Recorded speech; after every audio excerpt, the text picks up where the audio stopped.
जय श्री राधा माधव। भक्त भक्ति भगवंत गुरु, चतुर नाम बपु एक। इनके पद वंदन किए, नासै विघ्न अनेक। श्री मीरा जी का पावन चरित्र, भाग 12। लीला, अनुभूति और अभिव्यक्ति। मीरा ने शीघ्र ही शस्त्रास्त्रों और अश्वचालन की आवश्यक योग्यता ग्रहण कर ली। अब वह अधिक समय श्याम कुंज में बिताने लगी। पूजा के पश्चात वह सुनी और पढ़ी हुई लीलाओं के चिंतन में खो जाती। वर्षा के दिन थे, चारों ओर हरितिमा छाई हुई थी।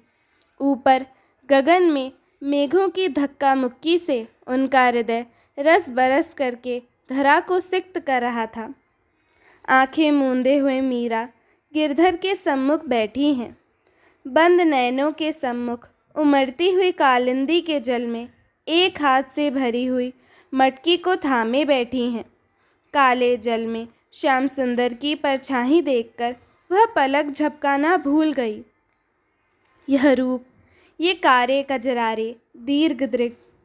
मटकी हाथ से छूट गई और उसके साथ वह भी न जाने कैसे जल में जा गिरी। उसे लगा कोई जल में कूद गया है और दो सशक्त बाहुओं ने उसे जल से ऊपर उठा लिया। वह देह गंध, वह स्पर्श, किंतु कौन है यह उपकारी? उसने साहस कर नेत्र उघाड़े। यह तो उसी प्रतिबिंब का बिंब है। वह उसे उठाए हुए घाट की सीढ़ियाँ चढ़ता हुआ उसी की ओर देख रहा था। उसे सचेत हुई देख वह अकारण उपकारी मुस्करा दिया धीरे से। वह यह निर्णय नहीं कर पाई कि कौन अधिक मारक है, दृष्टि या मुस्कान। निर्णय हो भी कैसे, बुद्धि न जाने कहाँ लोप हो गई। लज्जा ने देह जड़ कर दी और मन, आह वह हत्यारा, उसकी बात न पूछो। न जाने किस जन्म का बैर लिया, अपना स्थान छोड़कर उन बड़ी बड़ी आँखों में जा समाया। ऐसे कैसे जा गिरी जल में? लाज के मारे जीभ खुलती ही न थी। कैसे, क्या कहें? शिला के सहारे उसे बिठाकर वे घड़ा निकाल लाए जल से। समीप रखते हुए बोले, थोड़ा विश्राम कर ले, फिर मैं घड़ो उठवाए दूंगो। कहाँ नाम है री तेरो? बोले कि नाए, मुँह पे रुष्ट है। भूख लगी है का? तेरी मैया ने कछु खवायो नाए। ले, मुँह पे फल है, खाएगी? उन्होंने फेंट से बड़ा सा अमरूद और थोड़े जामुन निकालकर मेरे हाथ पर धर दिए। ले खा। मैं क्या कहूँ, मन प्राण देह सब अवश हो गए थे। उनकी बात के उत्तर में केवल 2 आंसू ढुलक पड़े नेत्रों से। अरे तू रोवे क्यों है? रोवे मत ना, मुँह से सहयो न जाए। अपने हाथ से मेरे मुख पर लटकती केशों की लट को एक ओर करके अति स्नेहपूर्ण स्वर में आग्रह किया। बोले कि नाय मोसो। मेरे होठ फड़फड़ा कर रह गए। वाणी को लज्जा ने बांध दिया। कहाँ नाम है तेरो? मीरा, बहुत खींचकर कह पाई मैं। वे खिलखिलाकर हंस पड़े। मुझे बाहों में भरकर बोले, कितना मधुर स्वर है तेरो री। देख, तेरे बोलते ही मेघ बरस उठे। शीत तो नहीं लग रहा। ले यह। श्याम सुंदर, कहाँ गए प्राणाधार? वह एकाएक चीख उठी। समीप की फुलवारी में बैठी चंपा और चमेली दौड़कर आईं और देखा कि मीरा की आंखों से झरझर अश्रु झर रहे हैं। वह बहुत व्याकुल थी। दोनों ने मिलकर शीघ्रतापूर्वक शैया बिछाई और उसे उस पर सुलाया। चमेली ने दौड़कर दूदाजी को सूचना दी। वे आए।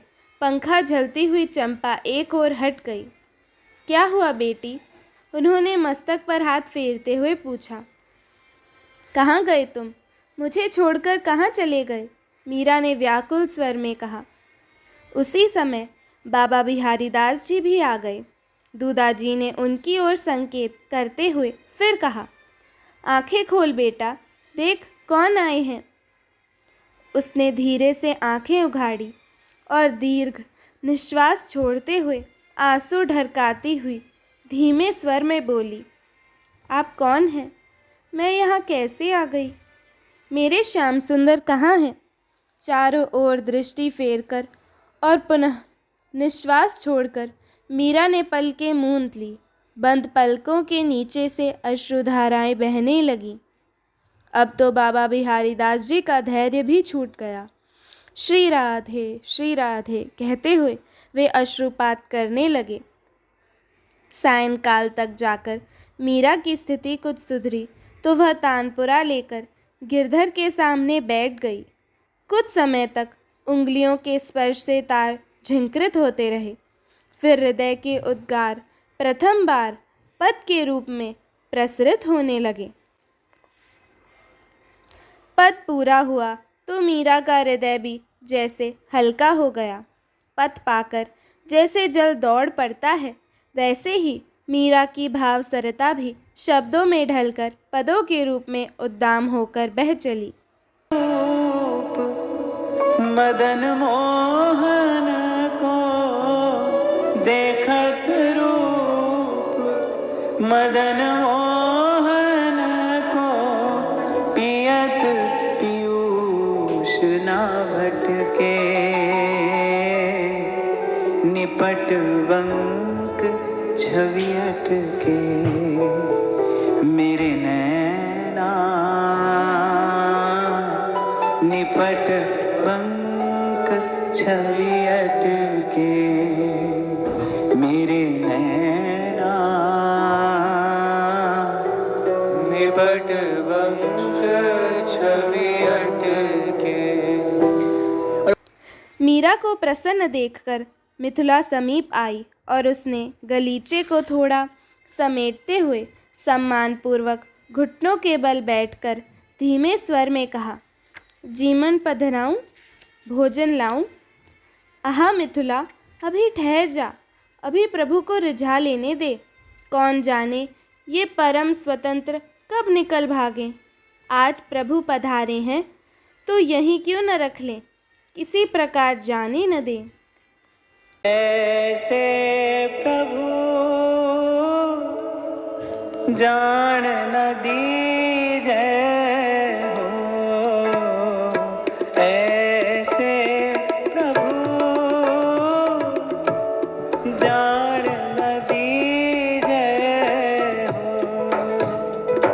ऐसे प्रभु जान न दीजे हो, ऐसे प्रभु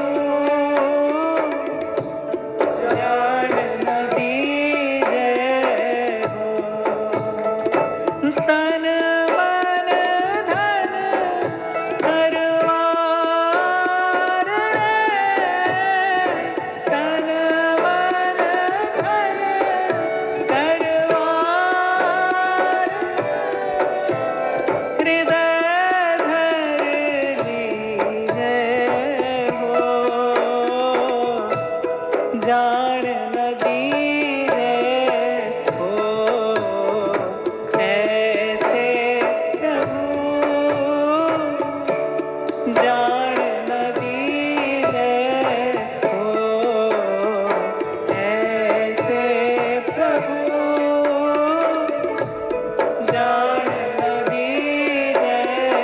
मीरा जैसे ध्यानाति धन्य हो उठी। लीला चिंतन के द्वार खुल गए और अनुभव की अभिव्यक्ति के भी। दिनानुदिन उसके भजन पूजन का चाव बढ़ने लगा। वह नाना भांति से गिरधर का श्रृंगार करती, कभी फूलों से, कभी मोतियों से, कभी जरी के जगमगाते वस्त्रों से और कभी पतले हल्के मलमल के सादे वस्त्रों से भांति भांति की भोजन सामग्री बनवाकर भोग लगाती, आरती करती और गा नाच कर उन्हें रिझाती।